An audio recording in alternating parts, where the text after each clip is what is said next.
And we're back in the studio with a brand new microphone, and I don't have to go through the computer and or the soundboard. I just need this microphone plugged into the phone like we never left. Welcome to the Confessions of a Not So Dangerous Mind podcast. I'd like to thank you all for spending some of your Tuesday evening, stop me if you've heard this before, brutally cold for late March, here with me in New York. Once again, we're going to skip past all that promotional jazz and get right to the guts of the episode. Well, I was thinking about doing another entry in our continuing series of the great movies.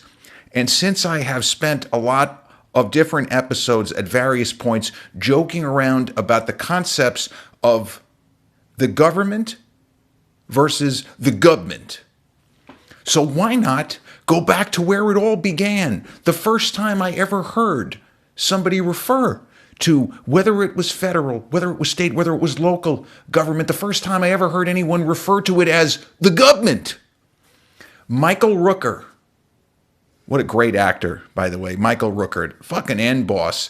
Cliffhanger, chewing scenery, competing with John Lithgow to try to steal the movie away from Stallone. Days of Thunder with Tom Cruise plays basically the Val Kilmer character from Top Gun. It's the same character. You think that he's going to be the antagonist, but no, he's not really the antagonist. He's just another race car driver. It's no problem. And obviously, Michael Rooker, Henry Portrait of a Serial Killer in the 80s, tremendous, realistic serial killer film. But Michael Rooker, in Oliver Stone's 1991, I'll say it, fucking masterpiece, JFK, he gets so angry and so frustrated at the idea that maybe factions, pieces, people he knows may have had something to do with the assassination of a president. And he just keeps calling the government the government. I refuse to accept that our government killed the president. Words to that effect. It's repeated again and again. But Oliver Stone's JFK, despite the fact that Stone, NYU grad also, same as Martin Scorsese, Spike Lee, Jim Jarmusch, Chris Columbus, the writer and filmmaker, Home Alone, not the explorer. That would have been a real plot twist of life if Christopher Columbus went to NYU. It didn't exist yet. But as much as there is a lot of what you would have to call flights of fancy, of imagination, of and from Oliver Stone, because a lot of the movie JFK is supposition. I don't want to say that it's make-believe, but it is filling in the blanks in the way that Oliver Stone at the time thought they should be filled in. Because there is something about, more than something, the Kennedy assassination to me, this is the one conspiracy theory that I kind of buy into. I don't believe that Lee Harvey Oswald, played really well, I might add, by another human cheat code actor in Sir Gary Oldman, plays Lee Harvey Oswald in this film. I never believed that Lee Harvey Oswald acted alone. As a kid, when I did a little reading and learned about the Kennedy assassination in school, it seemed like a really long time eons ago in the past, when I learned about the Kennedy assassination in the early 1980s. It was really ancient times, black and white. The Zapruder film looked like it was 100 years old in the early 1980s. Would be the equivalent of looking at something from about 2008 now. I mean, that's some time ago, but 1963 felt a whole lot further back in the past to little apple-cheeked 7-year-old me in 1981 than 2008 feels now. It's not even close. But what Oliver Stone does is that he assembles an extraordinary cast of different kinds of actors known for different kinds of genres, and somehow it all coalesces into a whole. And there is a scene in this film between Kevin Costner, who plays a real-life guy, a New Orleans district attorney named Jim Garrison, who brought the case, such as it was, alleging that there were all kinds of conspiracies to assassinate President John F. Kennedy. the scene between Kevin Costner's Jim Garrison and Donald Sutherland plays a character that is known in the movie as Mr. X, like the masked Mr. X in wrestling, but not that guy. Mr. X was based on a real guy, a high-ranking military man with intelligence credentials, but named Fletcher Prouty. But that name is not brought up in the film. The only reason why I know that is when I rented the DVD for this movie, I think it was the DVD, but there was some kind of a featurette saying, well, this is the guy that was, this is not literally Fletcher Prouty, but Mr. X was modeled on this guy. But there was a scene in this film on a park bench. Now, two guys on a park bench, it could be Forrest Gump 3 years later, right? Life is like a box of chocolates. The scene in this movie between Kevin Costner's Jim Garrison and Donald Sutherland's Mr. X, who lays out every paranoid, delusionary conspiracy theorist's wet dream. He lays it all out there, but he lays it out in such stark terms. It feels like this guy is telling the truth. It feels like this guy's not a conspiracy theorist. This is a pragmatic 1 + 1 = 2 military man, a steely-eyed military man. And I will say, that might be the single greatest scene in the history of cinema. I'm going to go down on that hill. I think the moments between, it's about 10 or 12 minutes, as Donald Sutherland lays out, here's the timeline of what you're told has happened. Here's the actual timeline. You tell me what you think. You tell me, without saying it that way. Who killed Kennedy? Who benefited from it? Why? Those are the questions that you have to ask Mr. Garrison. So, some of this movie, of course, is based on historical record, but a whole lot of information it's out there. And, you know, how many presidents since 1991? The first President Bush, when the movie JFK came out, and there were people clamoring because the Kennedy assassination was 28 years in the past at that point. This film was released December 20th, 1991. Kennedy assassinated, was it November 18th? 1963, November 22nd. Oh, God, that's embarrassing that I fucked that up. I humble apologies. But it was 27 years. Why am I having difficulty with math here? 28 years. I had it right first. Again, too many thoughts colliding in my head. But 28 years in the past. And there were people legitimately wanting unredacted files, and whatever information about the Kennedy assassination was like, nobody can see it. Lift the fucking veil. Let us see what happened. Nobody's going to blame George H.W. Bush for the assassination of Kennedy. At least I don't think. I mean, what's the big deal if we find out that we had a lot of really evil people in the government when Kennedy was president? I accept that. I accept that we've had a lot of evil people in the government since 1787. Is that really a controversial position? I don't think so. But the way this film, which is a very long movie, it's 3 hours plus, anyone who goes into this movie, because this is a film I recommend to everyone, I don't know that I would say it's suitable to all audiences because there is some pretty heavy stuff and some bloodletting, if you will.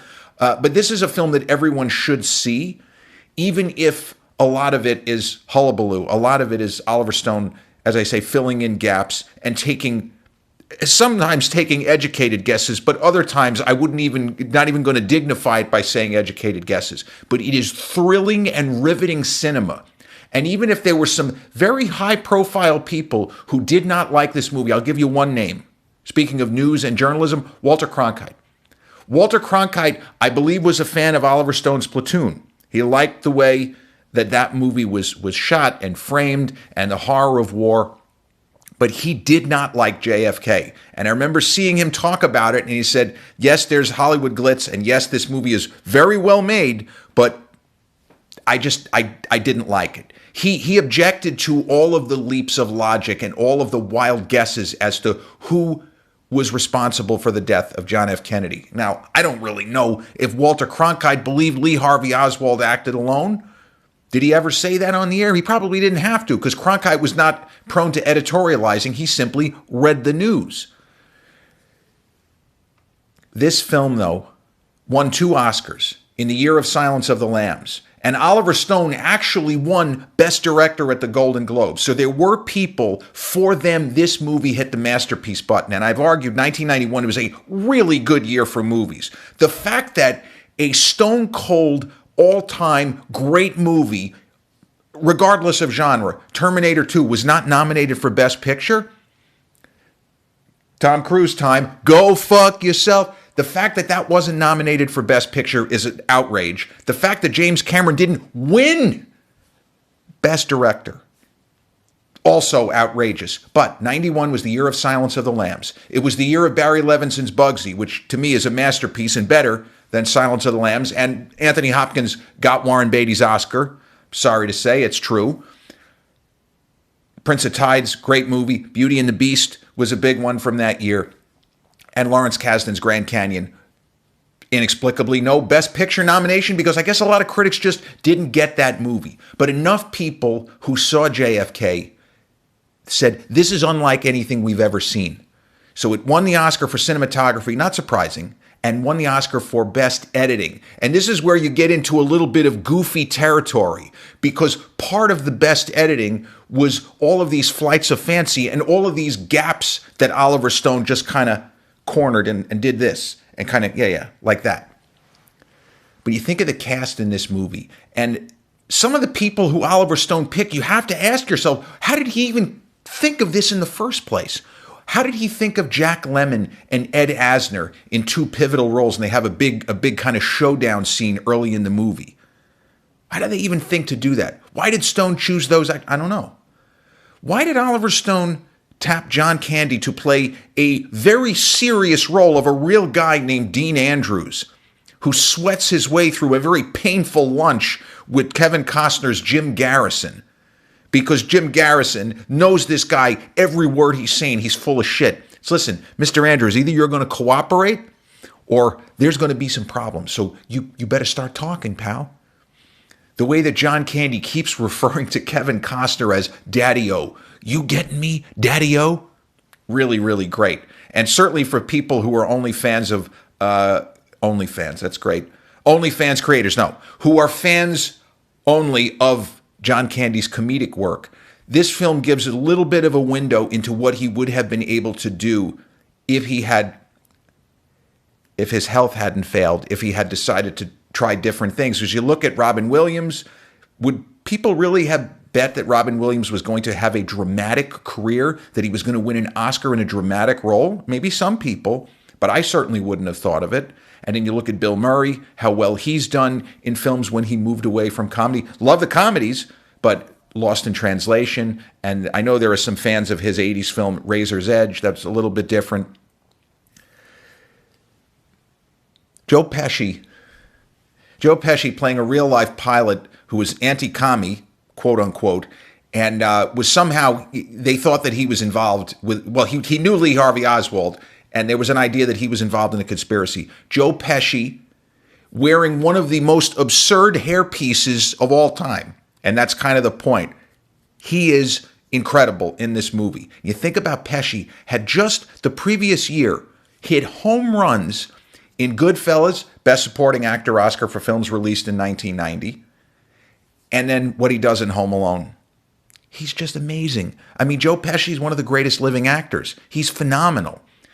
And his character of David Ferry has connections to character played by another future supporting actor, Oscar winner in this instance, Tommy Lee Jones, who plays a guy named Clay Shaw, who Jim Garrison is convinced, both David Ferry and Clay Shaw, who went by an alias Clay Bertrand, which had there was some nefarious shit associated with Clay Bertrand, which made Jim Garrison even more convinced these guys were involved. And then the story goes from there. And this is also the movie that, in a more comedic vein, this is the movie that allowed the Kevin Bacon game to exist. Because Kevin Bacon appears in this film as a convict who, let's say, has had experiences, not necessarily of the heterosexual kind, with certain players in the story. I believe the Tommy Lee Jones character of Clay Shaw. And I'm not trying to be funny, that's literally what it is. And because this movie has such a broad cast, Sissy Spacek plays Jim Garrison, and unfortunately, because I love Sissy Spacek, it's a cliche city type of character. She plays the obedient, long-suffering wife. And unfortunately, in a movie like this, as much time as there is to talk about the other stuff, I felt it's a little bit of a weakness of the movie is the fact that, man, she takes a pretty serious mental beating. I mean, Jim Garrison's not a bad guy, but he is so consumed by trying to prove something that really can't be proven, but he's trying to prove it nevertheless.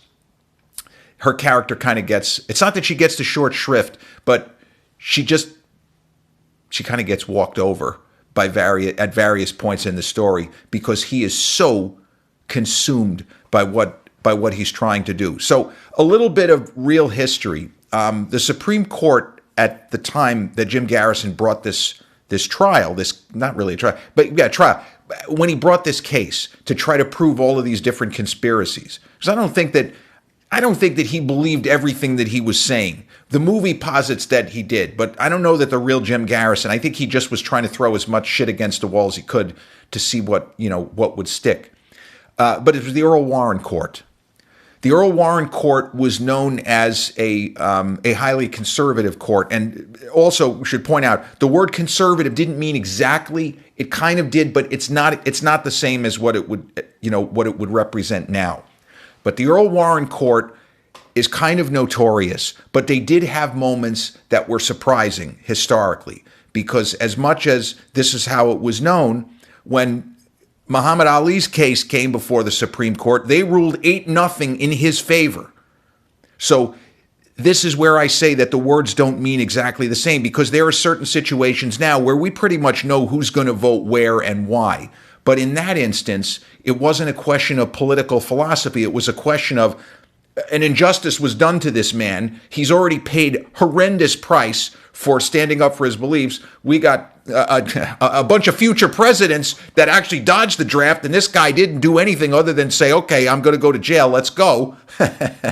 But the Earl Warren Court historically is not looked upon, they're not really looked upon very fondly. And another thing that Oliver Stone did, where you know that he did this just to really give a zets to certain people, he cast the real Jim Garrison as Earl Warren. There's no way that Stone wasn't doing that just to poke at certain people that he probably thought, yeah, this motherfucker knows who killed Ken. This guy too. So we're going to have Garrison play Earl Warren. That was really, really clever casting. Now, I didn't know that when I saw the movie at age 18. I didn't know that until I read it later in Roger Ebert's review. And Ebert, I think he gave this movie 4 stars. I know he gave it a thumbs up. Maybe it was 3.5. He saw certain weaknesses, the Sissy Spacek character, and he had a little bit of an issue with the fact that Jim Garrison is the central character, because as played by Kevin Costner, he is much more of a straightforward, competent attorney than, hate to say than the real Jim Garrison, but that's what Roger Ebert implied in his review. And I didn't really know anything about Jim Garrison. I just knew the name having seen this film. It's not a great performance from Costner. He doesn't really have much to do except react to circumstances around him. But Michael Rooker and J.O. Sanders, as 2 people on Garrison's staff, were trying to assemble as much evidence and get interviews together and see what they can do. They're both great, especially Rooker, because you can just see it's just killing him to even question, to have to question. I just don't accept that our government had anything to do with this. I can't accept this. And so what we're left with, we know that Kennedy died a terrible death thanks to Abraham Zapruder. We know that there were shots, we think, from certain angles, and Oswald was over here, and there appeared to be a couple of guys on the grassy knoll who could have had weapons, and there's all of these other questions. But the more you think about it, I just don't think it can ever possibly be known. Because even if somehow what I would consider conclusive proof was brought forth, there are going to be people that are saying, well, that's not really conclusive at all. I think it's just something that can't be known. In its own way, the Kennedy assassination is like Antonioni's movie Blow Up. And for those who don't know that movie, which is probably most of you, that's a film where the main character, David Hemming's character, is trying, he's a photographer, he's trying desperately to figure something out. There's a mystery and he needs to figure it out, but I don't think that particular mystery can be figured out. And I don't think the Kennedy assassination can. Oliver Stone kind of tries in his movie to give us enough information where maybe we can draw a conclusion. I don't agree with everything that he came up with. Do I believe that the Cubans may have been involved? Yeah. Do I think the Russians may have been involved? Yeah. Do I think that organized crime? Do I think that, Sammy, the character that John Turturro played in a TV movie, Sammy Giancala, something like that. Do I think that organized crime may have had a piece in it? Yeah. But I don't think that organized crime killed Kennedy. I don't think the Cubans killed Kennedy, and I don't think the Russians killed Kennedy. But at the same time, I don't think that Lee Harvey Oswald acted alone. So I subscribe to the conspiracy idea without a specific set of this is what happened and this is who benefited. Because that's the other thing. When you talk about an assassination of a public figure, it's not just, it's who did it, but why and who benefits the most from this taking place. And that's something also that Donald Sutherland in the scene with Kevin Costner that he gets at. But when I mention how I recommend people see this film, I'm not as cynical, it's kind of strange, I'm not as cynical as I used to be.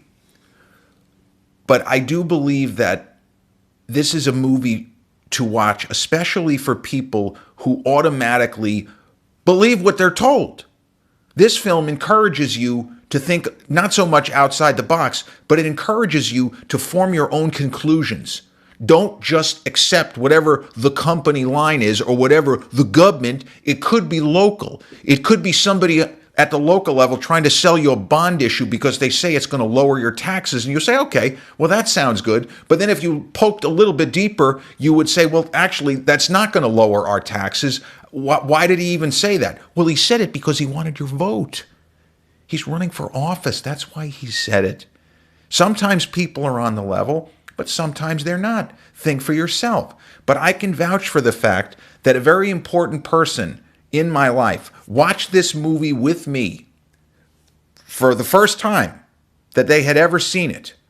And about halfway through, when it became, at least to them, clear that the government was somehow involved, they were really, really upset and almost having the same reaction as the Michael Rooker character, which is, I can't accept this. I can't accept that people in the government could have had any hand in this. I don't accept it. And that's the kind of person I'm talking about as far as they will not allow information to come into their sphere and be absorbed by them. They will not allow it if it goes so against whatever core beliefs and values and whatever their worldview is. That character would not allow it. He didn't want to work with the J.O. Sanders character. He didn't want to work with him anymore because this guy was so insistent. So I can't work. Well, it was actually the J.O. Sanders. I can't work with this guy anymore because he doesn't listen. He has his own ideas, and no matter what you say to him, he's going to default to him. This film encourages you to broaden your horizons. Think for yourself. Ask yourself, do you think that Lee Harvey Oswald acted alone? It's okay. I don't care. This is not something that I'm going to stake my reputation on, whatever that is, or stake my claim on, because as I say, this is unknowable. It's unknowable.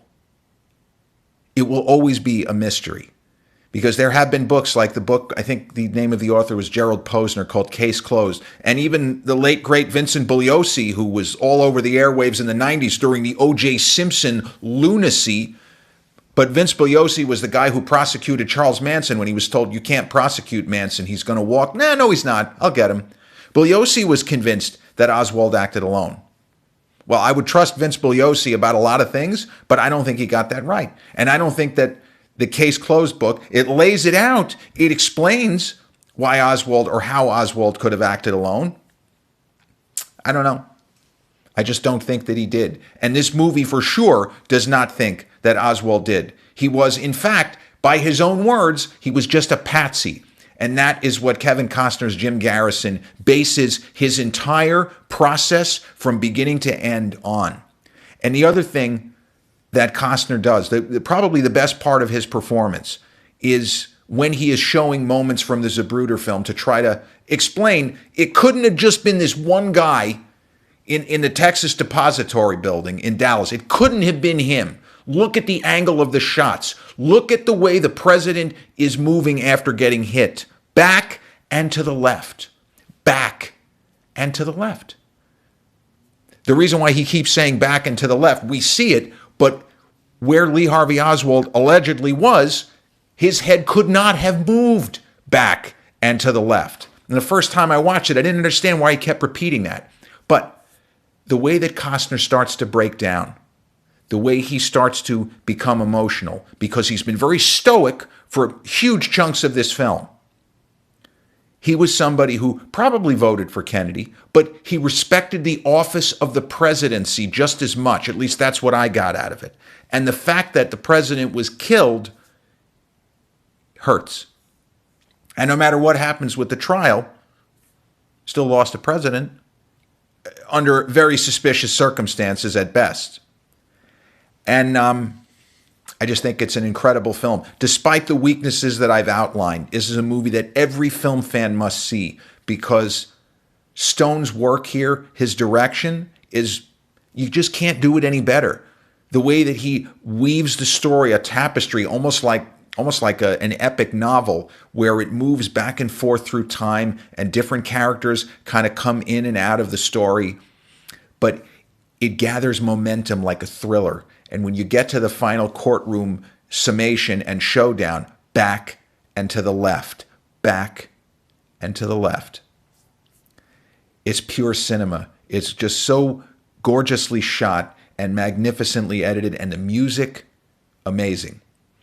So yeah, a lot of files were supposedly released back then in the early 90s, but then there are still more that you just say to yourself, after all these years, why not just release everything? How horrendous could it be? What could we possibly learn? Almost everyone involved, they're all gone. There aren't that many people left. And I understand in certain instances why people need to, maintain secrecy and not put a name to it, like H. Mark Felt, the CIA, the Secret Service agent who was the basis for the character of Deep Throat, played by Hal Holbrook in the movie All the President's Men. But in the book written by Woodward and Bernstein about Watergate, that's what they call the character. And both Bob Woodward and Carl Bernstein had said, the real person has told us, until they give us permission, we are not to and we will not disclose their identity. Maybe there's somebody still around that knows exactly what happened.